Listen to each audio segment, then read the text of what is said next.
All right. So, yes, 2 weeks ago, we launched our idea of the collective homeless shelter. So, it's essentially a transitional homeless shelter where we have multiple operators in the same building providing different services to the ones who are most in need on our streets.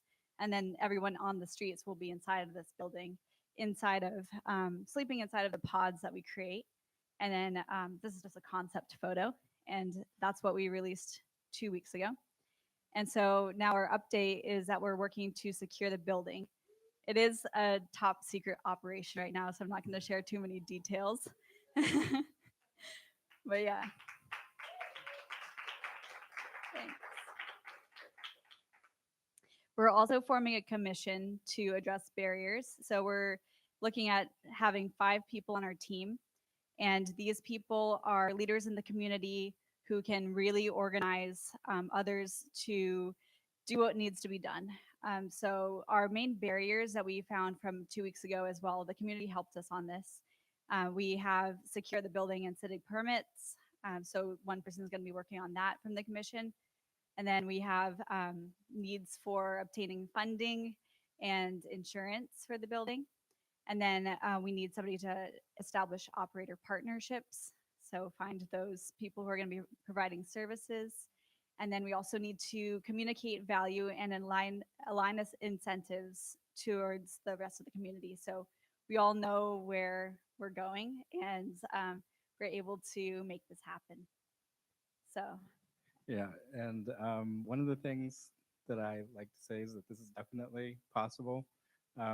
We do this sort of thing all the time. So it's my job to secure the building. We've secured buildings before and put pods in them. It's not rocket science. But yeah, we're definitely needing the community's support and involvement. And so if you know anyone or you have ideas, you can just go to our website and fill out that help us form, clicking the help us button. And we take all that info in. And then when we have things like whether it's an open house showing people the pods or just we have you put in how you could help and we can reach out to you. That's been the easiest way to do that. So that's next, it. so did we have a list of challenges that we're going to just go revisit some of those just to give people an idea of those challenges and objectives? Did we get those incorporated into the list? We didn't put it on the slide, Okay. but um, Did we add that? if we Yeah. want. Essentially, what we're doing is we have a lot of different challenges that the community brought up to us a couple weeks ago, and we're listing them all out. And so we know exactly like what the big barriers are going to be. And then we're going to have a point of reference, like a person essentially that has done something like this before that the community can go to and ask any questions if needed. And then we can like easily be able to communicate to shareholders. Got it. So can I ask for like just a show of hands, anybody that's ever been part of securing a building or resources, property resources in San Francisco? It can be a complicated process. Has anybody here ever done that here in the city of San Francisco? Okay. I've been on the, so Michelle's been on the reviewing side. George, you have a property here in San Francisco. Yeah. Yeah, but it'd be still good if we could just kind of like brainstorm with you guys. So if you could come, if you guys might want to check in with them, that would be great. In terms of funding and insurance, I know there's people here that know how to raise funds and have done some insurance stuff. I'm not going to ask you to raise your hand because everybody will flood to you, but but if you can help us brainstorm ways where resources could be found, some of the funding in the city itself would be great. We want to pursue those things. The partner operator stuff, Michelle, I know you already raised your hands, but you know many of the organizations here in the city. If you're connected with organizations that do caretaking, like YWAM, like City Impact, what we're looking for are small groups that will work with us in small clusters of teams that are in recovery programs. So it's your program in a shared community site. If you're aware of some programs here in San Francisco, we would love to kind of get those programs kind of on a list where we could check in with them and tell them why this is going to be a compelling event. We have the ability to separate floors so that the most vulnerable folks, domestic violence and human trafficking, can have their own separate floor with badge in, badge out capabilities to protect individuals. But we need those programs that do the caretaking. So turntable, love never fails. That's you, Janet. Want to make sure that we kind of connect the communities out here and make sure that we have their support as well.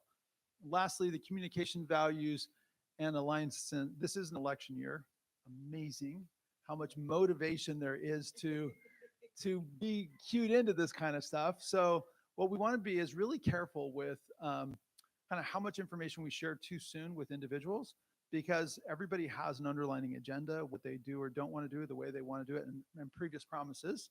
So we're working through a way to collect all the data and address all of the FUD issues that will surface as soon as we go political with this. But we do believe that there's compelling reasons why your housing model, the building in question, is available, and the city's in a place where there really needs to be an at-scale solution that's out there, and we don't have years to get this done.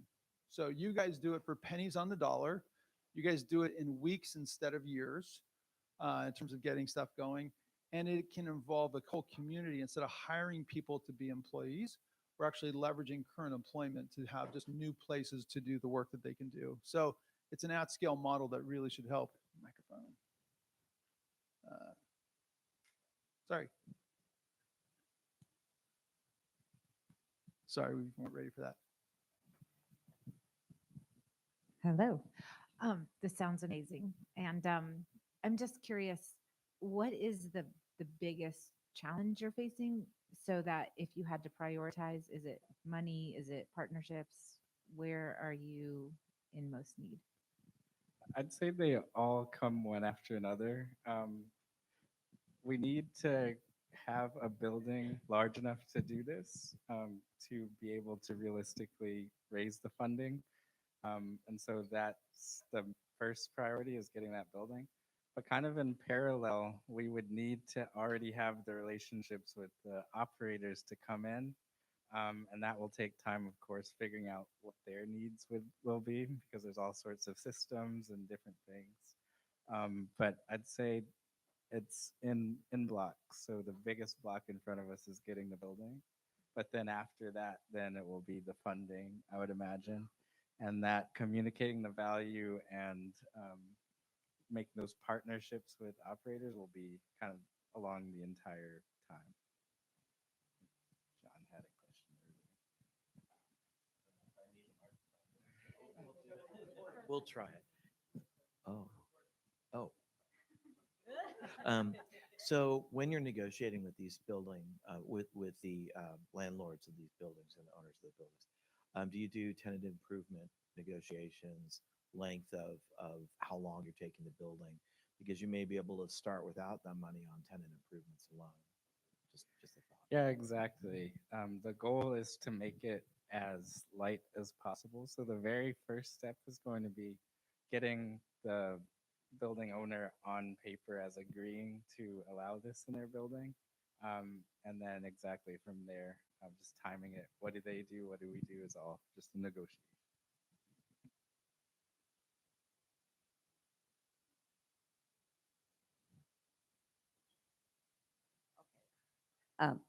My name is Ellen. I am in San Francisco for 38 years, and I work with homeless on the street. And I worked for the government for almost 20 years as family social worker.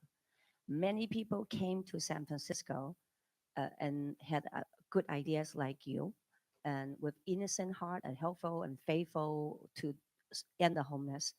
And I just want to remind you, homeless is not a homeless problem. It's people behind the scene in San Francisco. Once you wanted to end homeless, you face a lot of opposition. There are people in there in San Francisco, they do not want to end homeless, so they can continue to have public funding for their nonprofits. And for your information, we had about 1,000 nonprofits in San Francisco, and more than 100 of them, they're related to helping homeless. And they keep talking about helping homeless, and they want to be involved in homeless, and they want the homeless to stay homeless. So therefore, they continue to have homeless business.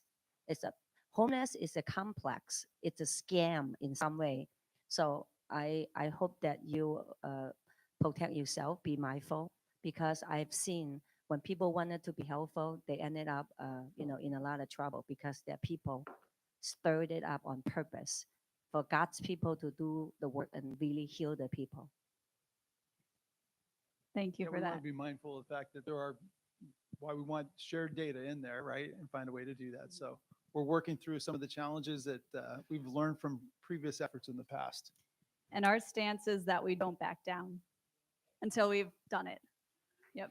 That's great. Yeah, I appreciate everybody's efforts. Thank you for coming again to share with us. We love doing the whiteboarding things together because it just showcases, at least to me as a co-creator here at the house, that you demonstrate like a high fidelity to take action. And I really appreciate that because we have a lot of speakers that come and share their vision, but you really want to integrate that into next steps. And then invite us on the journey. And so this is an invitation. I think it's bold for me to say, but I hope other nonprofits invite us into their journey too, because we would love as people that are practitioners to give a space for that. But my question for you, now getting to the question, is based on timelines. Help the audience understand what is your ideal timeline, what is a realistic timeline for some of these things, and what are some of the trade-offs that you're willing to take in order to pursue this. Because if this was, so timeline question, and this is a slightly separate question, if how much time do you have to put to this?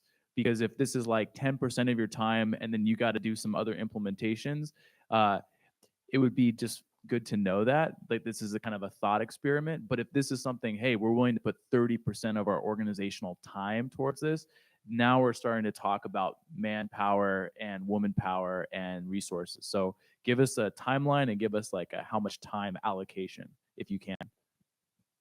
Yeah, I spend between 10 and 20% of my time on this currently, but I work a lot, so that's not it's not a small number. But just in general, the way that we're doing it, so Christina is more or less working on this most of the time, and then I'm working on it when I can, at least 1 or 2 days a week.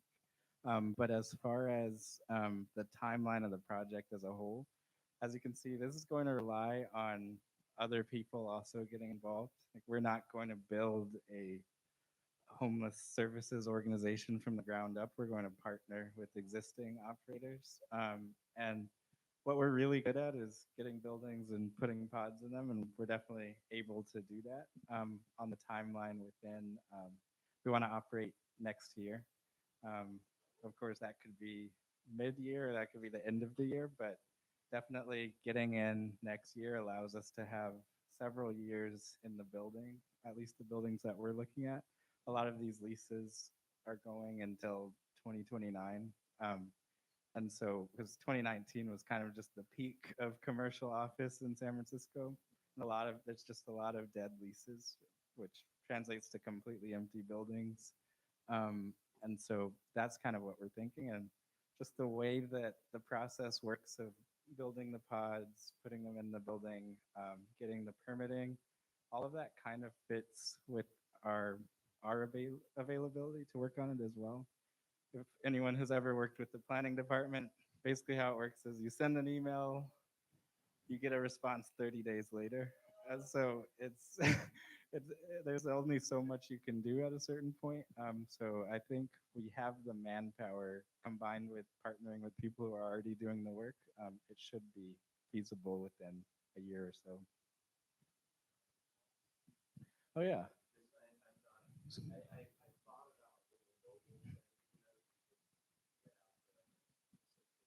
Christina, you want to describe? So the question was, can you describe the pods? Mhm. So yeah, this is probably not the best photo of them because it's a rendering, but essentially it's like a small, I mean, I wouldn't say small actually, but it's a private bed that's surrounded by walls, and it allows you to close the curtain for privacy. It allows people to sleep all together without sacrificing any sort of comfort. And essentially, it's just wood and steel. And then we have fans in the back that circulate the air, that pull in the cool air and bring out the hot air. We have light switches that allow you to dim the lights, turn on, like, so you don't have to disturb your neighbors when you're reading a book at night. And then we have like little convenience hangers, but the pods are just a place to sleep essentially. They're like a decked out bed, I would say. And they also have chargers, of course, for your belongings. But the storage for them, this is a big question usually, but the storage is outside of the pods. Usually we set up places that are like little cubbies, or we use the existing space like lockers or kitchen space, and then we label each pod, and then it has its associated storage spaces throughout the house. Yeah, and basically, the advantage here is if you've ever seen a congregate shelter or to some extent a dorm, you'll see what we call open beds, which is regular beds or bunk beds that don't have privacy around them. And when you do that, you can't put as many beds in the existing space because you can't put two bunk beds right next to each other because people will be sleeping on top of each other. What our pods allow is for you to put more people in the same space, and it's actually more comfortable. You have your own light and everything like that. Exactly. Yeah. And Yeah. So we have a professional cleaner come in once a month into our existing houses right now. And then the residents also clean themselves. So we provide them with cleaning supplies and toilet paper and paper towels in our big places. And then, yeah, it's like actually quite clean. It's a lot of people come in, they're like, this is cleaner than my house. Do you So- understand this? And, So I'm like, yeah, and the way that they create it is because these are existing office buildings, they usually take a sink or a toilet and designate it as a shower. And so when they leave the building, they restore the toilets and the sinks back to original state. So the other side is as you start to scale this out, you can actually create small groups of 10 or 12. And if you happen to get two more people that walk in off the street, you can adjust the configuration to add more people to that. And likewise, you can reduce it if it's a smaller group of people getting special services. So it gives us a lot more flexibility to pivot and to grow so that there's room for everybody.